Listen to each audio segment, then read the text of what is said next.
Was it? അടിപൊളി. പൊടി happy അല്ലേ? ഹാപ്പിയാണ്. മഞ്ഞ് കണ്ടില്ലേ? എങ്ങനെയുണ്ട് പൊടിയുടെ കൂടെ? ഇത്ര മഞ്ഞേ കാണിക്കാൻ പറ്റൂ. എങ്ങനെയുണ്ട് പൊടിയുടെ കൂടെ?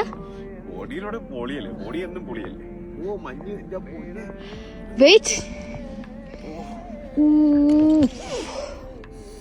ഓ മഞ്ഞ് വീഴുന്നു, മഞ്ഞ് മഞ്ഞ് വീഴുന്നു, മഞ്ഞ് വീഴുന്നു, മഞ്ഞ് ഇന്നേ വരെ ജീവിതത്തിൽ കണ്ടിട്ടില്ല മഞ്ഞ് വീഴുന്നത്. ഓ മൈ ഗോഡ്, അടിപൊളി എക്സ്പീരിയൻസ്.